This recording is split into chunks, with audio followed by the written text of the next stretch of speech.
हमारा चैप्टर रहेगा environmental study का, चैप्टर नंबर 6 है।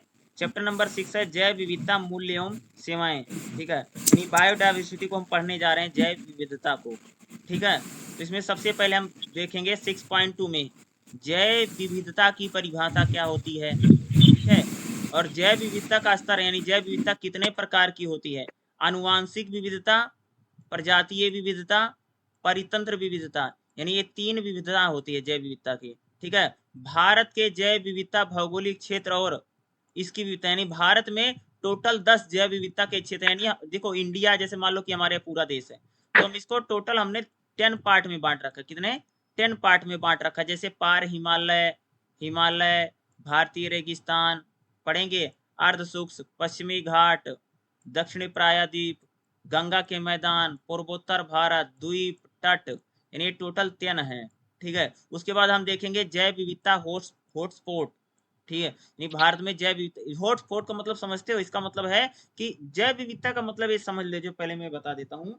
जैव विविधता का मतलब जीवों में विविधता। जैसे अगर मैं एग्जांपल बताऊं, जैसे आम होता है ना, आम सब मान लो आम है, ठीक है, उसमें बहुत सारी विविधता आती है ना, बहुत प्रकार के आम आते हैं ना, अलग अलग टाइप के। अगर तुम सब देखोगे चावल है, तो चावल बहुत प्रकार का चावल आता है ना, पतला है, मोटा है, जैसे उसमें बासमती है। ठीक है, यानी इसी को विविधता, जैसे यानी अलग अलग जो वैरायटीज आती हैं उसको बोलते हैं। तो जीवों में भी विविधता होती है, पेड़ पौधों में विविधता होती है, वो जैव विविधता सबसे ज्यादा कहाँ है। जैसे भारत एक बहु जैव विविधता वाला देश है। ठीक है, 6.7 में देखेंगे जैव विविधता की उपयोगिता का मूल्य, प्रत्यक्ष उपयोगिता मूल्य, अप्रत्यक्ष उपयोगिता मूल्य और गैर उपयोगिता। तो इन्हीं सारे पॉइंट को क्या करना है, हमको देखना है।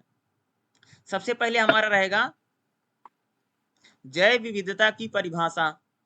ठीक है, जैव विविधता एक जीवित प्रकृति में विविधता होती है। यानी जैव विविधता कहाँ पर होती है? जीवित प्रकृति में होती है। यानी कहाँ पर होती है? ये पौधों में होती है, पेड़ों में होती है और जीव जंतुओं में होती है। यानी पेड़ पौधों की जो अलग अलग वैरायटी है। एक बाद में जैसे जंतु हमने बात की, जैसे कुत्ते हैं, ठीक है, तो कुत्ते तो बहुत प्रकार के होते हैं ना, पता नहीं कितने प्रकार के लोग कुत्ते खरीद रहे हैं दुनिया भर का, तो यही विविधता है ना। ठीक है, उसी की बात करें। यानी जैव विविधता जीवित प्रकृति में विविधता होती है। विविधता मतलब भिन्नता, अलग अलग वैरायटी नहीं होती है। विविधता के केंद्र में वस्तुओं के विभिन्न प्रकार शामिल है। जैसे प्रजातियां, अलग अलग प्रजाति नहीं थी, जैसे कुत्ते की बहुत सारी प्रजातियां हैं। जैसे अगर बात करूंगा, जैसे भैंस की बहुत सारी प्रजातियां थी ना, जैसे मुर्रा भैंस आती है, और भी बहुत सारी, जैसे गाय है साहिवाल, तो ये प्रजातियां, तो विविधता यही है, सब में होती है। जबकि जैव विविधता को परिभाषित करना या जैव विविधता का मापन इतना सरल नहीं। यानी कहा जा रहा है कि जैव विविधता को बताना, यानी इसको ट्रांसलेट करना, परिभाषित करना, और इसका मापन, यानी जैव विविधता कितनी कितनी नहीं, इसका ये बहुत सरल कार्य नहीं है। 1992 में पृथ्वी सम्मेलन के दौरान, कब हुआ था? 1992 में पृथ्वी सम्मेलन हुआ था। उसके दौरान कहां पर हुआ था ये सम्मेलन? पृथ्वी सम्मेलन रियो डिजनारियो में हुआ था। ठीक है, रियो डिजनारियो में जैव विविधता को इस प्रकार परिभाषित किया गया है। जैव विविधता को क्या बोला गया था, इसकी परिभाषा यहाँ पर दी गई है। अगर आप देखेंगे जैव विविधता, देखो यहाँ पर क्या जा रहा है, इसकी परिभाषा में क्या बताया गया है, देखिएगा। स्थलीय, समुद्रीय और जैविक परितंत्र। ठीक है, स्थलीय हो, समुद्रीय हो, या हमारा अगर कोई जैविक परितंत्र है, ठीक है, स्थलीय, समुद्रीय और जैविक परितंत्र सही सभी स्रोतों में रहने वाले जीवित जीवों की विविधता और पारिस्थितिक संकुलन जिसका वह हिस्सा है। इसमें प्रजाति के अंदर प्रजातियों तथा पारिस्थितिक तंत्रों के बीच विविधता शामिल है। यानी जैव विविधता की क्या है? परिभाषा है। ठीक है, अगला बहुत इंपॉर्टेंट चीजों को, जैव विविधता के कौन कौन से स्तर होते हैं। अगला क्या है? 6.3 में जैव विविधता के स्तर। विविधता 3 स्तर पर होती है। अनुवांशिक मतलब समझते हो? जीन में पीढ़ी दर पीढ़ी जो विविधता चलती है ना, उसको बोलते हैं अनुवांशिक। प्रजाति के आधार पर विविधता होती है ना, जैसे मैंने बोला ना कि गाय की इतनी प्रजातियां आती, भैंस कितनी प्रजातियां आती हैं, आम की इतनी सारी प्रजातियां थी, चावल कितनी सारी प्रजातियां हैं। तो क्या है, यानी विविधता 3 प्रकार की है। अनुवांशिक विविधता, प्रजातीय विविधता और पारिस्थितिक तंत्र विविधता। यानी क्या है, विविधता के सारे क्या हैं? प्रकार हैं। 3 प्रकार की विविधता होती है। ठीक है, प्रभावी तौर पर इन तीनों स्तरों को अलग नहीं किया जा सकता, यानी हम तीन को अलग नहीं कर सकते। इनमें से प्रत्येक महत्वपूर्ण, यानी तीनों प्रकार की जो विविधता है, यह तीनों इंपॉर्टेंट है। जो अंतर क्रियात्मक और एक दूसरे पर प्रभाव डालती है, यानी तीनों प्रकार की जो विविधता है, चाहे अनुवांशिक विविधता हो चाहे प्रजातीय विविधता हो, ये क्या करती हैं, ठीक है, ये प्रभाव ही डालती है, ठीक है, इनका प्रभाव अगर आप देखेंगे तो मिलेगा आपको, ठीक है, ठीक है। अगर आप देखेंगे तो इसमें क्या देखिएगा, अनुवांशिक, प्रजाति और पारिस्थितिक तंत्र, ये तीनों विविधता एक दूसरे पर प्रभाव डालती हैं, एक स्तर पर एक बदलाव के अन्य स्तरों में बदलाव होता रहता है, यानी जैव विविधता हर स्तर पर यानी हर स्टेप पर बदलती रहती है। अब ये जैव विविधता के तीन जो स्तर हमने बात किया कौन कौन सी, अनुवांशिक विविधता क्या होती है, देखिएगा, अनुवांशिक विविधता विविधता की मूलभूत मुद्रा है, क्या है, अनुवांशिक विविधता विविधता की मूलभूत मुद्रा है जो भिन्नता के लिए जिम्मेदार है।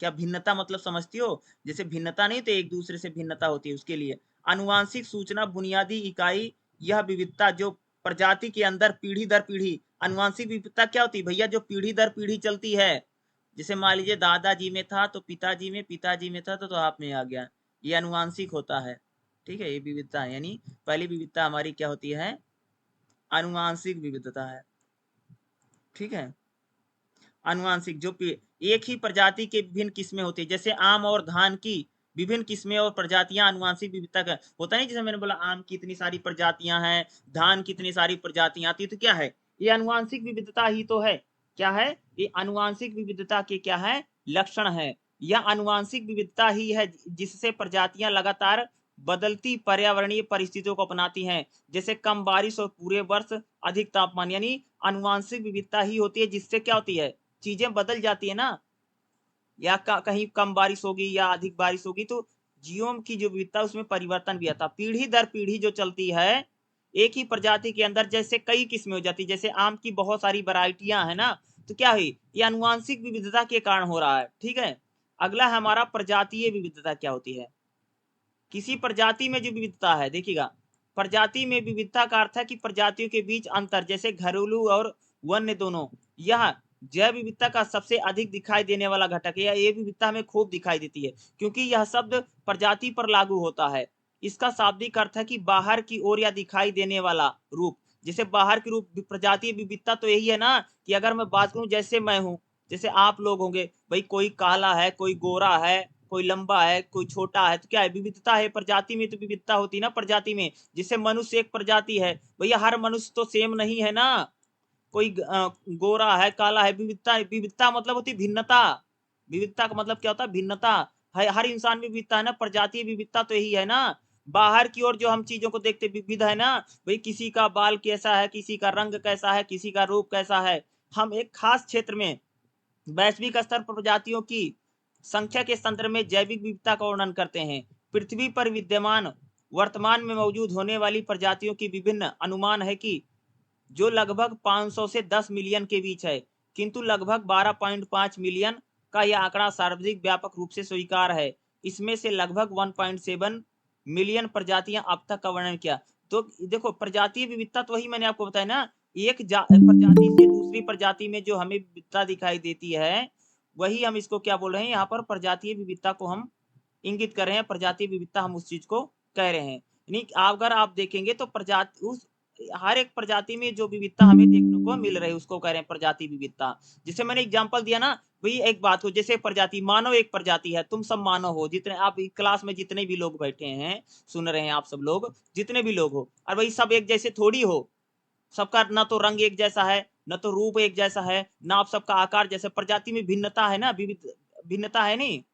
भैया मेरे आप में होगा, ठीक है, मेरा रंग काला है तो आपका रंग गोरा होगा, मेरा रंग गोरा है तो आपका काला होगा, तो ऐसे ये विविधता ही तो है ना, तो क्या है, यही बात करें ना, केवल संख्या के संदर्भ में हमारी धरती पर कीट और सूक्ष्म जीवों की बड़ी संख्या में पाए जाने वाले में विविधता होती है, जैसे बहुत सारी हम इसकी, अब देखो ये बहुत इंपॉर्टेंट है, दुनिया में ज्ञात वनस्पतियों और जंतुओं में विविधता पाई जाती है, देखो बहुत सारे, जैसे अगर आप देखोगे स्तनधारियों की 4500 प्रजातियां पाई जाती हैं, जो स्तनधारी होते हैं उनकी कितनी प्रजातियां हैं, 4500, याद रखना, ये याद आने वाला है क्योंकि यहाँ पर मल्टीपल आते हैं, ठीक है, ये मल्टीपल चॉइस एग्जाम होता है और इसमें मल्टीपल में आते हैं चार, जैसे मान लो लिखा रहेगा कि स्तनधारियों की कितनी प्रजातियां होती, लिख दिया 5000, ठीक है, 6000, 4000 और 4500, तो उसमें एक बताना पड़ेगा। तो स्तनधारियों की कितनी प्रजातियां हैं? 4500 प्रजातियां।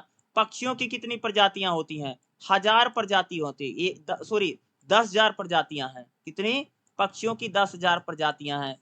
उभयचर जो होते हैं, एक चित्र भी बना हुआ देख लेंगे, उभयचर जो होते हैं और सरीसृप की 12,000 प्रजातियां हैं। ठीक है। मछली की 2200 प्रजातियां। कितनी प्रजाति है? मछली की 2200 प्रजातियां हैं। ठीक है। अकोशिकरुक और की 4 लाख प्रजातियां हैं। ठीक है। कीटों की, ठीक है, कीटों की लगभग 9,60,000 प्रजातियां, जिनमें से लगभग 6 लाख भृंग हैं। ठीक है। पौधों की अगर आप देखोगे 2,70,000 प्रजाति। कितनी?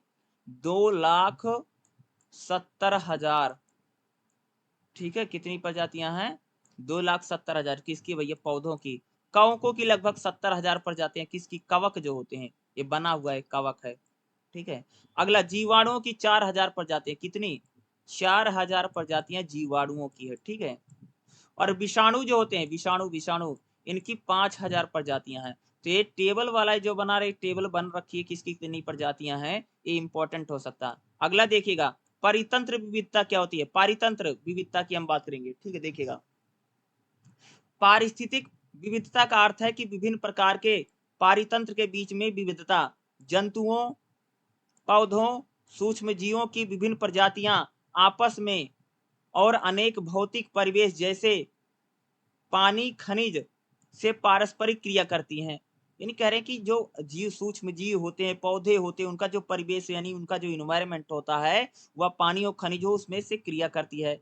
जीव के समूह उनके अजीवित परिवेश और उनके बीच अंतर क्रिया या क्रियात्मक गतिशील और जटिल इकाइयां बनाते हैं, जिसे परितंत्र कहते हैं। परितंत्र किसे कहते हैं? यहाँ से देखना। ठीक है। यहाँ से देखो, जीवों के समूह और उनकी आजीवित परिवेश तथा उनके बीच अंतर क्रियाएं क्रियात्मक गतिशीलता जटिल इकाइयां बनाते हैं, जिसे हम परितंत्र कहते हैं। इन प्रणालियों के जीवन की प्रक्रियाओं के रखरखाव में मदद मिलती है, जो धरती पर जीवित रहने के लिए जरूरी है। नहीं, परितंत्र ही तो है जो भाई धरती पर जीवित रहने के लिए हमें करता है ना, परितंत्र यानी हमारा जो परिवेश है। ठीक है। प्रजातियां पूरी दुनिया में एक समान रूप से वितरित नहीं, हर जगह पर भाई अलग अलग प्रजाति है ना। जैसे आदमी एक जगह पर एक जैसा नहीं, हर जगह पर अलग अलग है, रंग रूप आकार में बात कर रहे हैं। कुछ पारिस्थितिक तंत्र जैसे उष्ण कटिबंधीय वन और प्रावल भिंतियां बहुत जटिल होते हैं, इनमें से कई प्रकार की प्रजातियां पाई जाती हैं। अन्य परितंत्र जैसे रेगिस्तान और ध्रुवीय क्षेत्रों में जैव विविधता कम होती है। यानी भाई, यानी इन्वायरमेंट जो होता है, हमारा जो परितंत्र होता है, उसके आधार पर भी जीव विविधता होती है। एक बात बताओ, अगर राजस्थान में देखोगे तो राजस्थान में जैव विविधता उतनी नहीं है, लेकिन उसी आधार पे देखोगे बिहार में या किसी और इलाके में, केरल और के साइड चलोगे, वहां पर जैव विविधता आपको ज्यादा मिलेगी। तो वही कह रहे हैं कि परितंत्र यानी जो हमारा परिवेश है, उस पर भी जैव विविधता बहुत ज्यादा रहती है, किंतु समान रूप से महत्व रखते हैं। ऐसा माना जाता है कि प्रजातियों की विविधता परितंत्र में अस्थायित्व तथा ठीक है, प्रत्यक्ष स्थान यानी अर्थात विघ्न का प्रतिरोध करने की क्षमता के बीच एक सकारात्मक संबंध है। एक परितंत्र में अधिक विविधता का अर्थ है, यानी किसी परितंत्र में अगर अधिक विविधता है, प्रजातियों तथा इसके बीच अंतर क्रियाएं जो एक बड़ा खाद्य जाल बनाती हैं। ऐसी परिस्थिति में एक प्रजाति के उन्मूलन में पारिस्थितिक तंत्र के संतुलन पर कम प्रभाव होगा। इसके विपरीत खाद्य जाल प्रजातियों की संख्या एक सरल पारिस्थितिक तंत्र में काम करती है। अतः किसी एक प्रजाति की हानि से स्वयं परितंत्र की अखंडता पर गंभीर परिणाम होगा। देखो, अब मैं कर रहा हूं, परितंत्र समझते हो तुम सबने? खाद्य श्रृंखला देखी होगी ना। जैसे मान लो कि हमारा वो है, क्या बोलते हैं, जैसे हमारे छोटे छोटे पेड़ पौधे हैं, उनको कौन खाता है? कीटाणु कुटाणु खाते हैं। ठीक है। जीवाणु खाते हैं। जीवाणु को कौन खाता? कोई और खाता। तो ये कह रहे हैं कि अगर हमारे परितंत्र में से अगर कोई एक विविधता खत्म हो जाएगी, तो हमारा जो खाद्य श्रृंखला है, ठीक, हमारा जो परितंत्र है, एक जीव दूसरे पर डिपेंडेंट है ना। हम लोग किस पर हैं? ये हम लोग रोटी खा रहे हैं, गेहूं चावल खा रहे हैं, यानी जो पौधे से हम लोग रहे हैं, अगर वो खत्म हो जाएगा तो हमारी क्या होगा? पूरा सिस्टम बिगड़ जाएगा। उसी प्रकार से अगर आप देखोगे तो पूरे इकोसिस्टम में और खास तौर से जैव विविधता में देखोगे एक जीव खाद्य श्रृंखला जो एक दूसरे को खाता है, उसी आधार पे सारी चीजें चल रही हैं। अगर एक भी अगर उसमें से हट गया तो क्या होगा कि गंभीर परिणाम हो सकते हैं। ठीक है, गंभीर परिणाम। अगला देखिएगा, भारत के भौगोलिक जैव भौगोलिक क्षेत्रों में इनकी जैव विविधता क्या है। देखो, भारत यानी हमारा जो देश है उसको 10 जैव विविधता के क्षेत्रों में बांटा गया। कितने क्षेत्रों में? 10 जैव विविधता के क्षेत्रों में बांटा गया। देश को 10 जैव विविधता क्षेत्रों में बांटा गया है। पार हिमालय, हिमालय, भारतीय रेगिस्तान, अर्ध शुष्क, पश्चिमी घाट, दक्षिणी प्रायद्वीप, गंगा के मैदान, पूर्वोत्तर भारत, द्वीप और तट, यानी ये टोटल 10।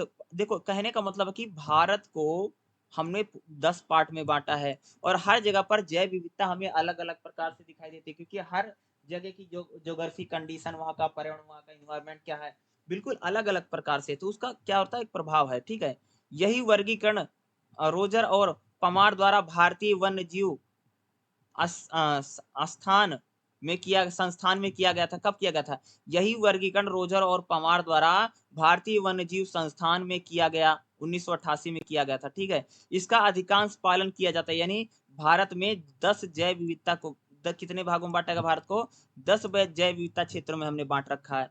ये जैव भौगोलिक क्षेत्र क्या है? यानी 10 जैव भौगोलिक क्षेत्र में बांटा गया है।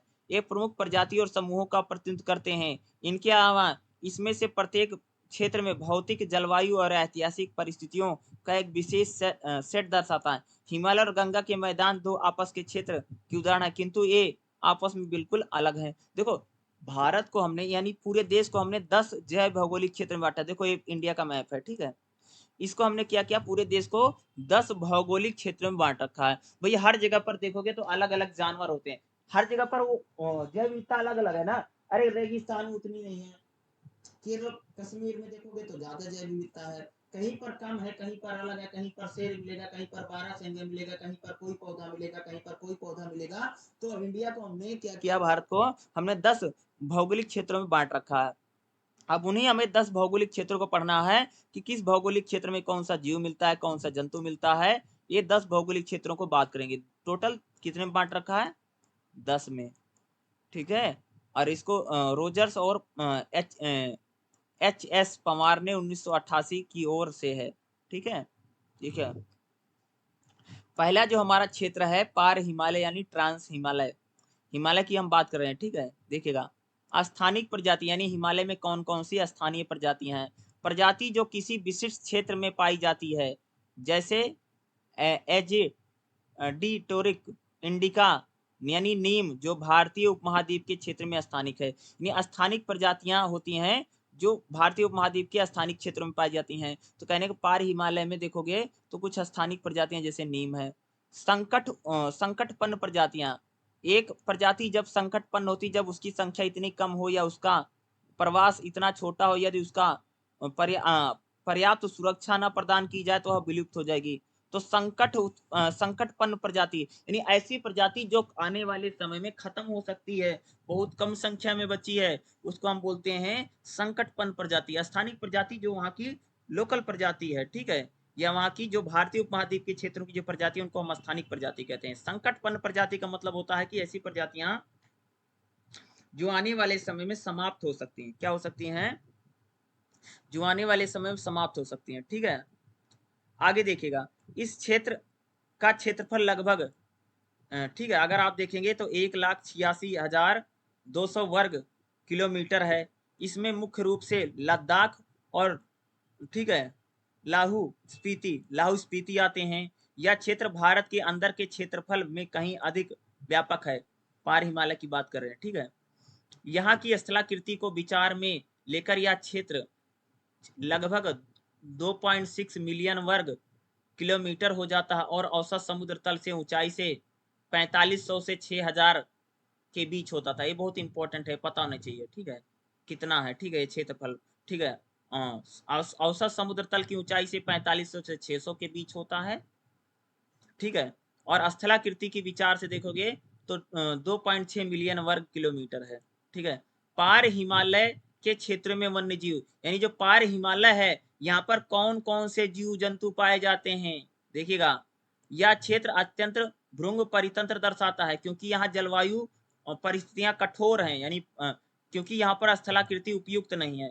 लद्दाख और लू में लाहौल स्पीति में अगर आप देखेंगे, कश्मीर की हम लोग बात कर रहे हैं, तो उस इलाके में अगर आप देखोगे तो बहुत ज्यादा जलवायु और परिस्थितियां, यह प्रकार से जीव में विविधता उतनी ज्यादा है नहीं।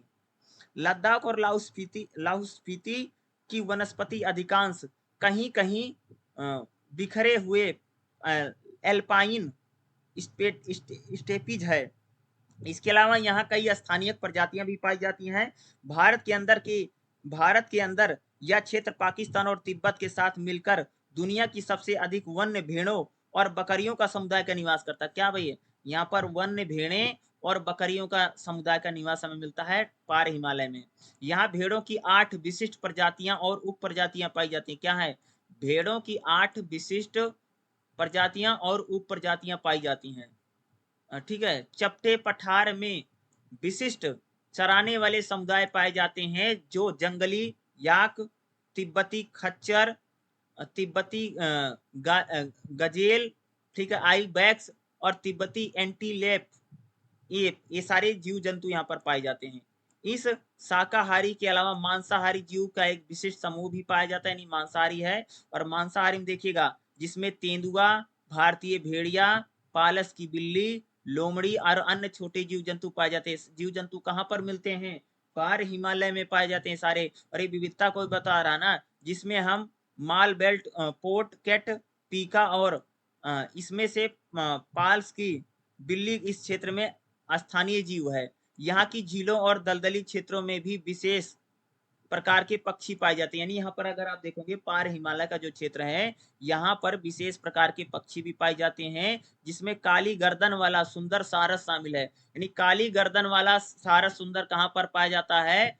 पार हिमालय में पाया जाता है, ट्रांस हिमालय में पाया जाता है। पता होना चाहिए भाई कहाँ पर जीव जंतु कौन सा पाया जाता है। यही तो सारे 10 पार्टों में बांट रखा है। ठीक है, कहीं पर कुछ मिलता है, कहीं पर कुछ मिलता है, कहीं पर कोई होता है। ठीक है, ठीक है। जो कि एक प्रवासी पक्षी है। कौन? ये काली गर्दन वाला सुंदर जो सारस क्या है? एक प्रवासी पक्षी है। ठीक है। यहाँ के पक्षी जगत सामूहिक रूप से पक्षी समूह बनाते हैं। क्या है? सामूहिक रूप से पक्षी समूह यहाँ के जो होते हैं वो इसका निर्माण करते हैं।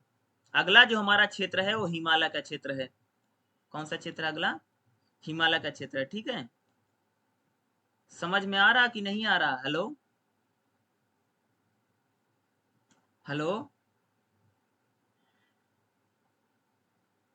हेलो, जी सर। समझ में आ रहा कि कुछ नहीं आ रहा? हाँ सर, आ रहा है।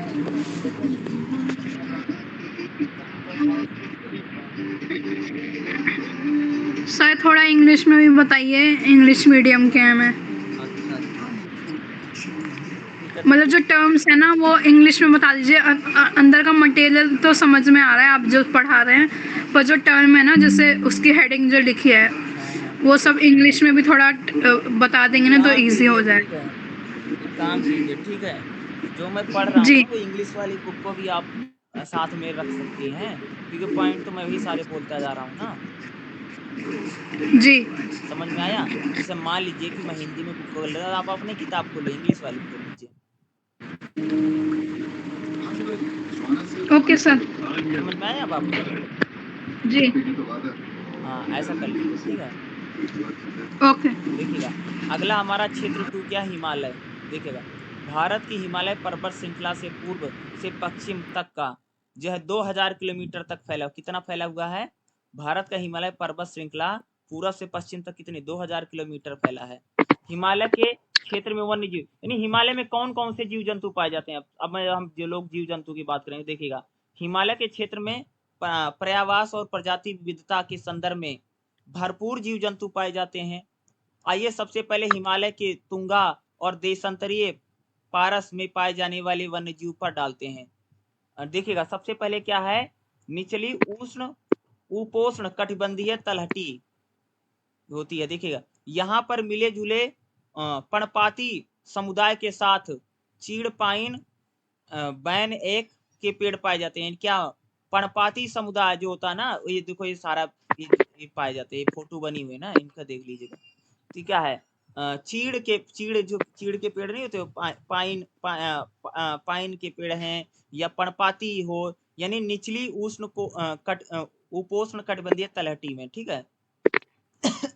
अगला शीतोष्ण क्षेत्र में क्या होता देखिएगा, ये 3500 मीटर नीचे पाए जाते हैं। इस क्षेत्र में मिली जुली वनस्पति के साथ मैपल के जंगल में अखरोट, मेरू, ओक, ठीक है, ब्लू पाइन, ठीक है, फर और अनेक शंकुधारी वृक्ष पाए जाते हैं। शंकुधारी वृक्ष कहाँ पर पाए जाते हैं? शीतोष्ण क्षेत्रों में। कहाँ पर मिलता है? शीतोष्ण क्षेत्र में। पता नहीं कहाँ पर क्या मिलता है।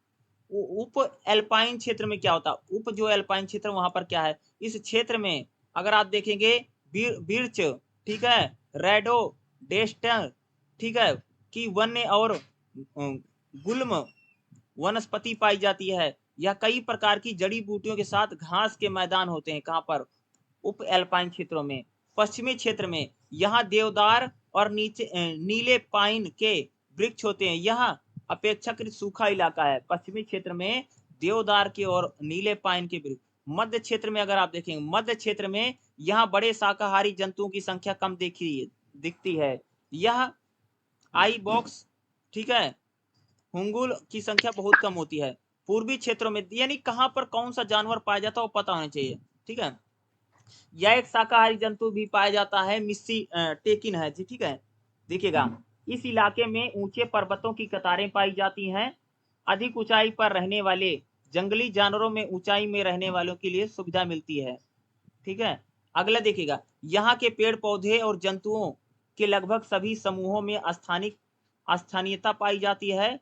स्थानिक प्रजातियों के अलावा यहाँ कुछ संकटपन्न प्रजातियां भी पाई जाती हैं, यानी ऐसी प्रजातियां जो भाई खत्म। संकटपन्न का मतलब होता है कि ऐसी प्रजाति जो खत्म होने वाली है, ठीक है। अगला हमारा देखिएगा क्या है? भारतीय रेगिस्तान। भारतीय रेगिस्तान में क्या मिलता है? राजस्थान का पूरा जो इलाका उसको देखिएगा। यह क्षेत्र देश के पश्चिमी भाग में स्थित है। इसमें थार मरुस्थल के नाम से भी जाना जाता है। यह गुजरात और पश्चिमी राजस्थान को घेरता है। कहाँ पर जो रेगिस्तान है, कहाँ इलाका पूरा पड़ेगा हमारा? गुजरात और पश्चिमी राजस्थान को लेकर के, पंजाब और हरियाणा के, ठीक है। जो रेगिस्तान की अब हम लोग देख रहे हैं, ठीक है, यहाँ पर देखिएगा, ठीक है, पंजाब और हरियाणा के हिस्से में एक समय में इस रेगिस्तान का हिस्सा था, किंतु सिंचाई के साथ खेती के कारण, देखो पहले जो रेगिस्तान था वो थोड़ा हरियाणा पंजाब में लगता था, लेकिन अब हरियाणा पंजाब एग्रीकल्चर सेक्टर इतना होगा कि वहां पर रेगिस्तान उतना नहीं है। भारतीय रेगिस्तान में वन्य जीव क्या क्या मिलते हैं? तो सबसे पहले अगर हम बात करें कौन कौन से मिलते हैं, तो इसमें हमें पता, रेगिस्तानी लोमड़ी, रेगिस्तानी बिल्ली, ठीक है, स्लैड गाउस प्रजाति थार क्षेत्र के अंदर सीमित। ये पता नहीं, ये दो प्रजातियां, रेगिस्तानी लोमड़ी, रेगिस्तानी बिल्ली, ठीक है, हुबारा बस्टर्ड ये मिलता है, हुबारा बस्टर्ड भी मिलता है। रेगिस्तानी बिल्ली, रेगिस्तानी लोमड़ी, ये सारा कहाँ पे मिलता है? यहीं पर मिलती है।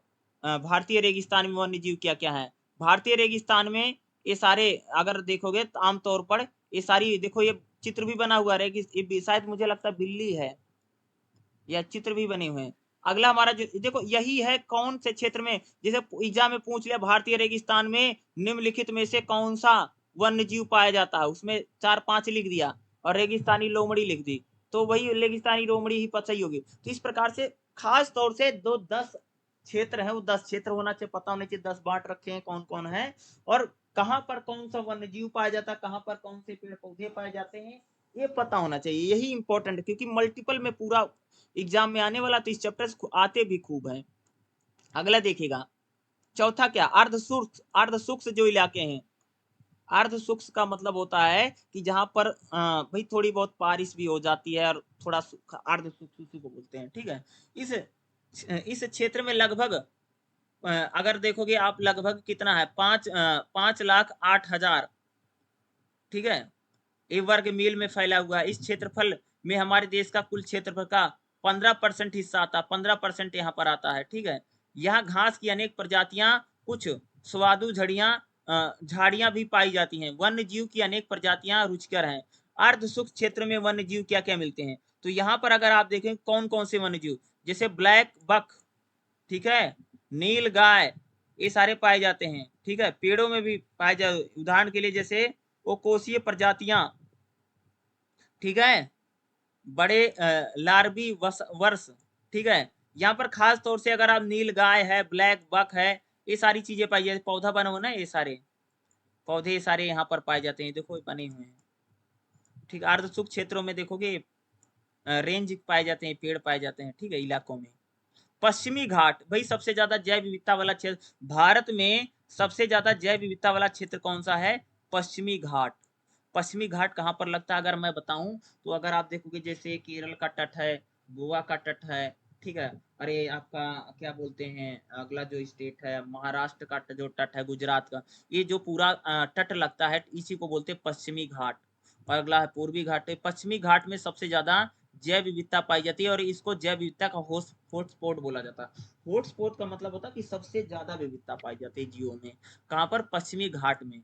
पश्चिमी घाट भारत की प्रमुख उष्ण कटिबंधीय सदाबहार वनों के क्षेत्रों का प्रतिनिधित्व करता है। यानी पश्चिमी घाट में कौन से वन पाए जाते हैं, उष्ण कटिबंधीय सदाबहार वन सबसे ज्यादा है। पश्चिमी घाट का कुल क्षेत्रफल लगभग 1,60,000 वर्ग मील है, ठीक है। पश्चिम में इस क्षेत्र के तट घेरते, तट यानी समुद्री इलाका है, ठीक है, तथा पूर्व में इसकी सीमा दक्षिणी प्रायद्वीप से जुड़ती है। इस उष्ण कटिबंधीय सदाबहार वन से इस पर्वतीय क्षेत्र में कुल क्षेत्रफल का लगभग 1/3 हिस्सा ढका है। हाल के वर्षों में इस क्षेत्र का वनारण काफी हद तक कम, यानी जंगल कम हुए हैं, और इस क्षेत्र को लेकर के काफी संरक्षण की चिंताएं बढ़ी हैं। यानी जो हमारा पश्चिमी घाट है, इसमें अब धीरे धीरे जैव विविधता जो कम हो रही है, पेड़ पौधे जीव जंतु कम हो रहे हैं। इसका कारण यह है कि असाधारण जैविक समृद्धता है। भारत में स्थानिक वनस्पति का लगभग 2/3 हिस्सा इस क्षेत्र में सीमित, कितना, 2/3 हिस्सा, जबकि कई प्रजातियों की संभवता का दोहन अभी तक करना शेष है। विविध जैविक समुदाय को आश्रय देने के अलावा इस क्षेत्र में जंगल जल चक्र के रखरखाव पर भी महत्वपूर्ण भूमिका है। तो देखो जो पश्चिमी घाट है, सबसे ज्यादा जैव विविधता हॉटस्पॉट यहीं पर पाया जाता है, ये पता होना चाहिए, और लगभग 1,60,000 वर्ग मील में फैला हुआ है। अब पश्चिमी घाट में खास तौर पर पाई जाने वाली प्रजातियों में निम्नलिखित शामिल है, ठीक है। प्राइमेट्स, प्राइमेट्स में देखोगे क्या, जैसे नीलगिरी में लंगूर और सिंह पुच्छी वानर मिलते हैं, यहाँ पर लंगूर मिलता है और बंद वानर मिलते हैं, ठीक है, ये सारी चीजें मिलती हैं। अगर आप देखोगे गिलहरी मिलती है, ठीक है, राफुड इंडिका की कई प्रजातियां महाराष्ट्र में, मैसूर में, मालाबार और तमिलनाडु के घाटों के अलग रूप में पाई जाती हैं, ठीक है। ग्रिजल गिलहरी तमिलनाडु के जंगलों में 2 सूखे स्थानों तक सीमित है। मांसाहारी में अगर देखोगे तो सदाबहार जंगलों में, मालाबार तट पर पर्णपाती जंगलों में लाल धब्बे वाली बिल्ली मिलती है, क्या मिलती है, पर्णपाती वनों में ये लाल धब्बे वाली बिल्ली कहाँ पर मिलती है, अगर आप बात करोगे तो ये हमें कहाँ पर मिलती है, पश्चिमी घाट में पाई जाती है, ठीक है, लाल धब्बे वाली बिल्ली, ठीक है। देखिएगा खुरदार में खुरदार में, नीलगिरी में अगस्त्यमल्य पर्वत घास के मैदानों में नीलगिरी तलहर है, ठीक है। धनेश में देखो, मालाबार में गिरी धनेश यानी हर्न बिल मिलती है। अनेक स्थानीय प्रजातियों के अलावा अन्य प्रजातियां पाई जाती है, जैसे बाघ, तेंदुआ, ठीक है, भालू, भारतीय हाथी, गौर, ये सारी चीजें कहाँ पर मिलती हैं, अगर आप याद करोगे सबसे ज्यादा जो जैव विविधता वाला हॉटस्पॉट है, यानी पश्चिमी घाट में ये सारी चीजें मिलती, बाघ, तेंदुआ, ठीक है, ये सारी चीजें मिलती है। जीव जंतु पता होना चाहिए भाई कहाँ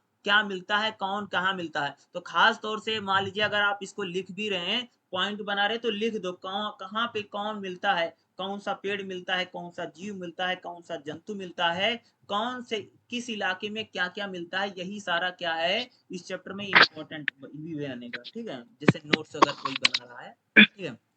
देखिएगा क्षेत्र यानी 6 में क्या, दक्षिण प्रायद्वीप में देखिएगा, इस क्षेत्र में भारत का सबसे बड़ा क्षेत्रफल शामिल है, जो कि कुल भूमि का लगभग 43% है। और यह लगभग अगर देखोगे तो अगर आप देखेंगे तो लगभग अगर आप देखेंगे तो 1,04,21,000 वर्ग मील में फैला हुआ। ठीक है,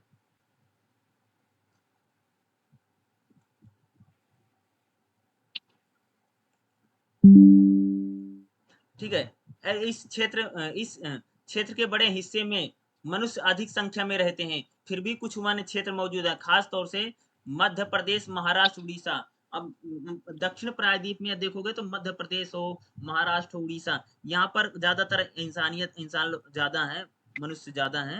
लेकिन देखते हैं इस क्षेत्र में पर्णपाती वन, कांटेदार जंगल, विखंडित झाड़ियां पाई जाती हैं।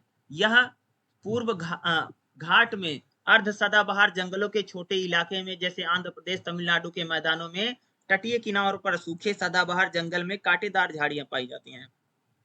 जंतु प्रजातियां इस क्षेत्र में बहुत अधिक फैली हैं। उदाहरण के लिए चीड़, ठीक है, संबर, नीलगाय, चौसिंग, ठीक है, गौर। कुछ प्रजातियां जैसे ब्लैक बैक खुले सूखे क्षेत्रों तक सीमित है। यहाँ छोटी विशिष्ट प्रजातियां पाई जाती हैं। उदाहरण के लिए जैसे हाथी बिहार, उड़ीसा, कर्नाटक, तमिलनाडु में, जंगली भैंसे उड़ीसा, मध्य प्रदेश, महाराष्ट्र के संगम के क्षेत्रों में पाए जाते हैं। तो अगर आप देखोगे हमारा ये जो दक्षिणी प्रायद्वीप है, तो कौन कौन सी प्रजातियां पाई जाती है, कौन कौन से जीव जंतु पाए जाते हैं, वही ज्यादातर यहाँ का इम्पोर्टेंट है। क्या कहाँ पर क्या मिलता है, देखिएगा। अगला हमारा क्षेत्र 7वां, गंगा के मैदान, सबसे ज्यादा उपजाऊ क्षेत्र माना जाता है। ठीक है, क्या है, सबसे ज्यादा उपजाऊ क्षेत्र है गंगा के मैदान। देखिएगा, इस क्षेत्र को दुनिया का सबसे अधिक उपजाऊ क्षेत्र माना जाता है। यह घनी और बढ़ती हुई मानव आबादी का आधार प्रदान करता है। यह लगभग आप देखेंगे तो 3,59,400 वर्ग किलोमीटर क्षेत्रफल, कितना, 3,59,400 वर्ग मील में फैला हुआ है। इस अधिकांश क्षेत्र में कोई मूल वनस्पति अब नहीं पाई जाती, कोई वनस्पति नहीं है, क्योंकि इस क्षेत्र में अधिकांश हिस्से में खेती होती है। भाई गंगा के मैदान में तो खेती हो रही है ना, क्योंकि उपजाऊ क्षेत्र है। गंगा के मैदान में वन्य जीव क्या मिलते हैं, जैसे नील गाय मिलेगी, ब्लैक बक मिलेगा, चिंकारा मिलेगा, ठीक है, ये सारी मिलता है। मगरमच्छ, घड़ियाल, वलियाल यहीं पर पाए जाते हैं गंगा के मैदानों में। गंगा में डाल्फिन मछली पाई जाती है, और डाल्फिन की 20 से अधिक प्रजातियां पाई जाती हैं। मीठे पानी के केचुए बड़ी संख्या में पाए जाते हैं। तो भाई गंगा के मैदानों में खास तौर से 10 इलाके हैं, भारत को 10 पार्टों में बांटा है, और हर जगह पर अलग जीव जंतु, अलग अलग प्रजातियां पाई जाती हैं। यही आपको एग्जाम में भी लिखना है। ठीक है, पता होना चाहिए, क्योंकि मल्टीपल में एग्जाम होने वाला है। ठीक है, अगला हमारा क्या, देखिए अगला भाग क्या है, 8वां, पूर्वोत्तर भारत। पूर्वोत्तर भारत में भारत, मलयन और भारत के चीनी क्षेत्र के बीच संक्रमण क्षेत्र का प्रतिनिधित्व करता है। ठीक है, और यह भारत के प्रायद्वीप के साथ हिमालय क्षेत्र के संगम का बिंदु है। यह भारतीय उपमहाद्वीप के सार्वत्रिक क्षेत्रों में से एक है, जहां भरपूर जैव विविधता और अनेक प्रजातियां पाई। भाई साथ पूर्वोत्तर भारत में अगर बात करें तो वहां पर बहुत सारी प्रजातियां पाई जाती हैं। और पूर्वोत्तर भारत खास तौर से असम, नागालैंड, मणिपुर, त्रिपुरा, मिजोरम, इन सारी चीजों की हम लोग यहाँ पर क्या कर रहे हैं, बात कर रहे हैं। ये जो है इलाके हैं हमारे। ठीक है, देखिएगा, इस क्षेत्र में ब्रह्मपुत्र घाटी में अनेक वनस्पतियां हैं। दलदली क्षेत्र में घास के मैदान, घास के जंगल वन। यहाँ के जंतुओं में दरियाई घोड़ा, क्या होता है भैया, दरियाई घोड़ा, भैंसा, डियर, डॉग, हॉग डियर, ठीक है, हॉग, ये सारे जंतु पाए जाते हैं। यहाँ हाथियों की सबसे बड़ी आबादी पाई जाती है। सबसे ज्यादा आबादी कहाँ पर पाई जाती है हाथियों की, पूर्वोत्तर भारत में। ठीक है, यहाँ पर वाटल फेल और अन्य पक्षियों को उड़ने का रास्ता भी देती है, जो उपमहाद्वीप में गर्मी और अपने क्षेत्रों में आश्रय सर्बिया और चीन के बीच यात्रा करते हैं। ठीक है, पूर्वोत्तर भारत में क्या क्या जीव जंतु कौन कौन सा पाया जाता है, पेड़ पौधा पाया जाता है, यही इंपॉर्टेंट है। अगला हमारा क्षेत्र है द्वीप। इस क्षेत्र में हम बंगाल की खाड़ी में अंडमान निकोबार द्वीप तथा अरब सागर में लक्षद्वीप की चर्चा करेंगे। अंडमान निकोबार द्वीप उत्तर दक्षिण अभिन्यास के साथ 300 ठीक है 348 द्वीपों का एक लंबा समूह है। इस क्षेत्र में विशेष प्रकार के वनस्पति जीव जंतु की उच्च स्तर पर स्थानिक दर्शाते हैं। इन जीव जंतुओं के द्वीपों में स्तनधारी जंतु समूह भी, स्तनधारी मतलब जो अपने बच्चों को दूध पिलाते हैं। इसका कारण अधिकांश अंडमान निकोबार द्वीप में अलग हो जाने और द्वीप का छोटा आकार। स्तनधारियों में देखोगे चमगादड़, कृंतक प्रजातियां हैं। पादपों में भारत में पाए जाने वाले 150 अधिक सूक्ष्म पादपों की प्रजातियों में से 2200, ठीक है, प्रजातियां यहाँ पर क्या है, पाई जाती हैं। जैसे यहाँ पर बताई गई हैं। ठीक है, अगला हमारा जो है 10वां क्या रहेगा, अगला है तट। ठीक है, देखिएगा भारत में लगभग 5,689 वर्ग मील लंबा तट है। श्रीनिवास ने 1969 में, ठीक है, पश्चिम दक्षिण में अरब सागर, गुजरात, महाराष्ट्र, गोवा, कर्नाटक, केरल के तटों को छूता है। पूरब की दिशा में बंगाल की खाड़ी, पश्चिम बंगाल, उड़ीसा, आंध्र प्रदेश और तमिलनाडु के राज्यों में सुंदरवन के तट हैं। भारतीय प्रायद्वीप दक्षिण तमिलनाडु के दक्षिण का हिस्सा है, जहां मन्नार की खाड़ी और हिंद महासागर से सटा है। तटीय क्षेत्रों में वन्य जीव क्या क्या पाए जाते हैं। तटों में भू गर्भ विज्ञान अत्यंत विविध है। ठीक है, तदनुसार 5 समुदाय का वर्णन किया गया है। जैसे मैग्रोव, इसमें समुद्र की ओर से भूमि की ओर क्षेत्रों में ज्वारांदन मुख, लैंगून और डेल्टा की विविध समुदाय है मैग्रोव वन। ठीक है, रेतीले किनारे सहित उठे हुए समुद्र तट विशिष्ट पादप समुदाय जैसे यहाँ पर पाए जाते हैं। पंख मैदान जैसे अनुक्रमिक चरणों में पारस से संपूर्ण स्थलीय वनस्पति का विकास होता है। ठीक है, उठे हुए कोरल और पथरीले तट रेखा है। समुद्री अपावन ताबीज है। ठीक है, दिलचस्प तटीय वन जीव प्रजातियों में से कुछ है। जैसे अगर आप देखोगे इसमें ज्यादातर देखोगे ब्लैक डॉल्फिन है। ठीक है, ज्वारांदन मुख है के पास गंदे पानी में पाई जाने वाली ज्वारांदन मुख पर नमकीन पानी के घड़ियाल। ठीक है, जैसे हॉक्स बिग है। ठीक है, ये सारे देखो, खास तौर से एक चीज मैं बता दूं, ये 10 के 10 जो हैं वहां पर कौन कौन सा जीव पाया जाता है, कौन कौन सा जंतु पाया जाता है, ये पता होनी चाहिए। ठीक है, क्योंकि यही पूछेगा। जैसे केचुए हैं, बंगाल के तटीय क्षेत्र में मछली है। ठीक है, ये सारी चीजें छोटे छोटे केकड़े हैं। मैग्रो वन में पक्षी समुदाय में ये देखो पाया जाता है। जैसे धब्बेदार डियर है, सुअर है। ठीक है, बांदर है। सुंदर वन में बाघ भी पाए जाते हैं। तो कहाँ पर क्या मिलता है ये बिल्कुल क्लियर होना चाहिए, बिल्कुल पता होना चाहिए। 10 यानी भारत को 10 भौगोलिक क्षेत्रों में बांटा गया है और अलग अलग क्षेत्रों में कौन कौन से वन्य जीव पाए जाते हैं। वन्य जीव में जीव जंतु और पेड़ पौधे दोनों ही आ जाते हैं। ठीक है, इस आधार पे इसको हमने क्या कर रखा, 10 अलग अलग क्षेत्रों में, 10 अलग अलग पार्टों में इनको जो बांटा गया और पाए जाते हैं। और खास तौर से अगर इनका आप नोट्स वोट्स बना रहे हैं तो सिर्फ लिखो, जैसे जैसे मैंने लिखा कि लिखे जैसे तट, तो तट में कौन कौन सा जीव मिलता, कौन कौन सा जंतु मिलता, उसका नाम ही लिख लो बस, खाली यही मेन है। बाकी तो कहानी है, बाकी तो एग्जाम में आता भी नहीं है। ठीक है, क्योंकि मल्टीपल में यही मल्टीपल से उठेगा। अगला देखिएगा, जैव विविधता हॉटस्पॉट।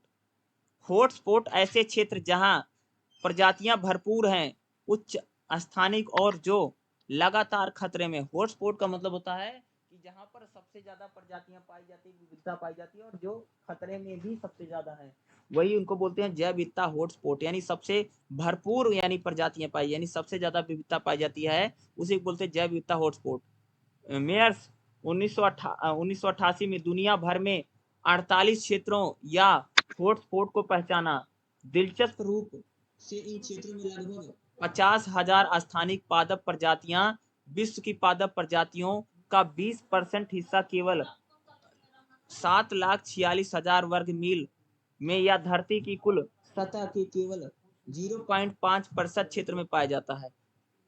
विश्व संरक्षण निगरानी केंद्र यूके द्वारा आगे अध्ययन करेंगे तो 21 हॉटस्पॉट को पहचाना गया है। 1988 में 18 हॉटस्पॉट की पहचान की गई थी। और देखोगे तो विश्व संरक्षण निगरानी केंद्र में यूके द्वारा 21 हॉटस्पॉट को पहचाना गया। कंजर्वेशन इंटरनेशनल द्वारा हाल में किए गए अध्ययन में जो मेयर्स के कार्य को आगे बढ़ाता है, 34 वैश्विक जैव हॉटस्पॉट पहचाने गए। अब प्रेजेंट टाइम में कितने हैं, 34। इन 34 हॉटस्पॉट में धरती को केवल 1.4% हिस्सा है, किंतु यह सभी संवहनी पादपों की लगभग 44% संख्या और कोशिकाओं की 3500 मछलियों के अलावा संकटपन्न पाइमेटर की 96% संख्या यहाँ पाई जाती है। दुनिया के 34 हॉटस्पॉट में देखो ध्यान सुना, यहाँ पर इंपॉर्टेंट है, दुनिया में 34 हॉटस्पॉट हैं, कितने 34 हैं, और भारत में 4 हैं। देखो दुनिया में तो 34 हैं लेकिन भारत में 4 हैं, ठीक है। जो पड़ोसी देश के साथ आगे बढ़ते हैं, भारत में पश्चिमी घाट, श्रीलंका, भारत की वर्मा क्षेत्र यानी पूर्वी हिमालय, हिमालय, निकोबार द्वीप समूह आच्छादित करता और सुंदरलैंड तक है। ये क्षेत्र वनस्पतियों की संपदा और स्थानिक से भरपूर है, बल्कि फूल वाले पौधे, सरीसृप, उभयचर, तितली, स्तनधारी भी भरपूर हैं। देखो दुनिया भर में 34 हॉटस्पॉट हैं, 34, इंडिया में ओनली 4 है, ठीक है। इंडिया में 4 में कौन कौन सा है? पूर्वी हिमालय, निकोबार द्वीप, ठीक है, पूर्वी हिमालय हो गया, पश्चिमी घाट हो गया, ठीक है, निकोबार द्वीप हो गया, या सुंदर लैंड है। ये 4 पाए जाते हैं इंडिया में, ठीक है, 4 ही हैं। कई बार कुछ देशों की अन्य तुलना में जैव विविधता अधिक होती है। सामान्य तौर पर आर्थिक रूप से दुर्बल विकासशील देशों में उष्ण कटिबंधीय क्षेत्र में शीतोष्ण क्षेत्रों वाले विकासशील देशों की तुलना में जैव विविधता से भरपूर होते हैं। कुछ उष्ण कटिबंधीय महासागरों में द्वीप में उनके अलग रहने के कारण अपेक्षाकृत कम प्रजातियां हैं, किंतु आमतौर पर इन स्थानिक प्रजातियों की संख्या अधिक होती है। मॉरिशस में 878 उच्चतर पादप प्रजातियों का मूल वनस्पति पाया जाता है, जिसमें से 329 स्थानिक हैं, ठीक है। तो ये पता होना चाहिए, भारत में 4 स्पोर्ट हैं, दुनिया भर में 34 है, तो भारत में 4 कौन कौन से, उनका नाम भी पता होना चाहिए, ये इंपॉर्टेंट हो सकता है, ठीक है, ये सारी चीजें। अगला देखिएगा, भारत एक बहु जैव विविधता वाला देश है। देखिएगा, भारत एक बहु विविधता वाला देश क्यों है? भारत में जैव जैव विविधता के कितने हॉटस्पॉट हैं, कितने चीजें हॉटस्पॉट हैं? 4 हैं। 34 वैश्विक जैव विविधता हॉटस्पॉट की सूची में से 4 हॉटस्पॉट भारत में, ठीक है, पाए जाते हैं। भारत और उसके पड़ोसी देशों में रखे गए हैं। भारतीय जैव विविधता की स्थानिकता बहुत उच्च है। देश के केवल 33% वनस्पति देश के लिए स्थानिक है। आपको पता होगा कि भारत में 33% स्थानिक वनस्पति है। 49,219 पादप प्रजातियां, ठीक है, 5,000 यानी 150 स्थानिक, 4700 फैमिली के तहत, और 181 जनेरा में बांटी गई है, जो विश्व के अभिलेखित वनस्पति जगत की 30% है। भारत में कुल 26 मान्यता प्राप्त स्थानिक केंद्र, कितने?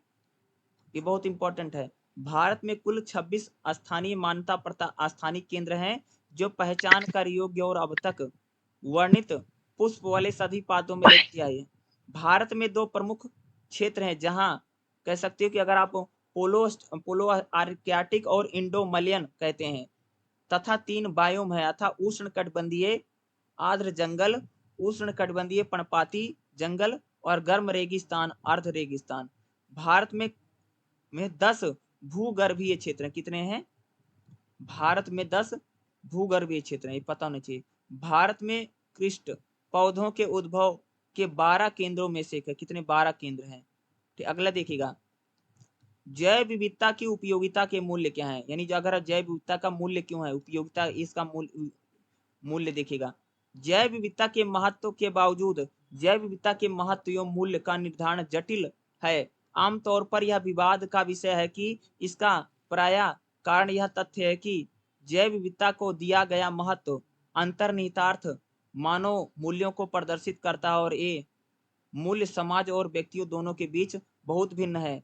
इस इकाई में हम अप्रत्यक्ष मूल्यों और सेवाओं के उप समूहों के रूप में आध्यात्मिक, सांस्कृतिक, सौंदर्य मूल्य को शामिल करते हैं, क्योंकि ये हमारे जीवन को समृद्ध करता है। देखो खास तौर से जो मल्टीपल जहां पर बन रहा है वहां पर मैं बता दूंगा, और जहां पर मल्टीपल बन सकता है आप भी सोचने का कोशिश कीजिए, जहां पर नंबर है या कोई एक लाइन है जिसमें कोई मल्टीपल बन सकता है, इस टाइप की चीजें।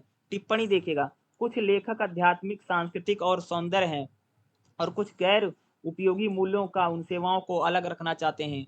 बुनियादी उत्तरजीविता की जरूरतें प्रदान करते हैं, जैसा कि हवा में हम सांस लेते हैं।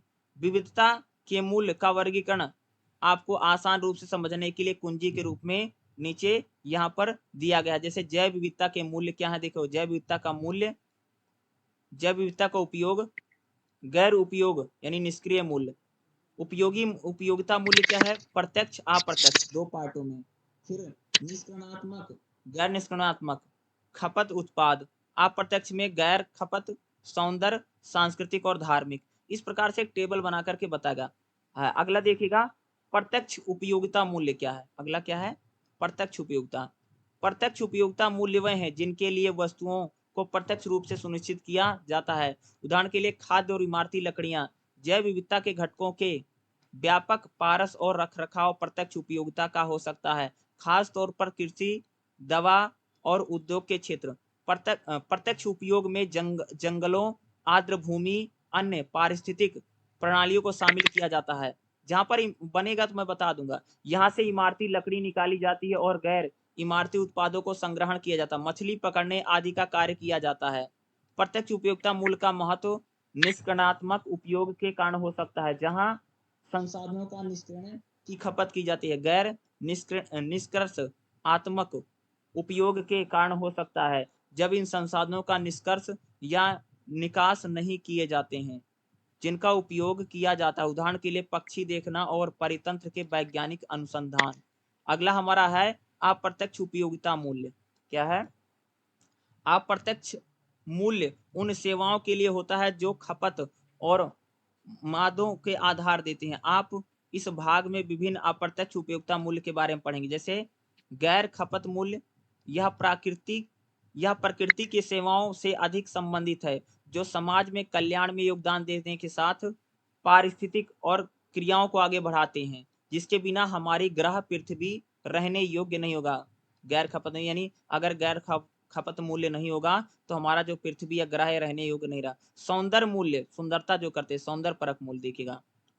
जैव विविधता के सौंदर्य पक्षियों की प्रशंसा उन लोगों में झलकती है जो अपने घरों के बगीचे का रखरखाव करते हैं। जो लोग राष्ट्रीय पार्क, वनस्पति, जंतु, ज्वलनशीलता और ऐसे स्थानों पर पाए जाते हैं जहां पर प्रकृति और दृश्यवाली का अनुभव कर सकते हैं या विविध प्रजातियों को देख सकते हैं। सांस्कृतिक और धार्मिक मूल्य यानी ये चीजों को बढ़ाते हैं। जैव विविधता सुंदरता बढ़ाती है भाई, संस्कृति और धार्मिक इन चीजों को बेहतर करती है। यही बात यहाँ पर कही जा रही है। ठीक है, देखिएगा दुनिया की सभी संस्कृतियों में प्रजाति और प्रकृति की कई गीतों की प्रेरणा दी है। इनके साथ अंधविश्वास, मान्यताएं, कहानियां, लोक कथाएं जुड़ी हैं। इसके साथ ही कई नृत्य और नाटक, कविताएं, पारस्परिक दस्तकारी, स्थानीय और राष्ट्रीय व्यंजन, स्थानीय रीति रिवाज, स्थानों के नाम, जहां तक परिवार के नाम के कारण की विविध को भी प्रेरणा मिली है। मानव समाज की जैव विविधता का सांस्कृतिक मूल्य का आमतौर पर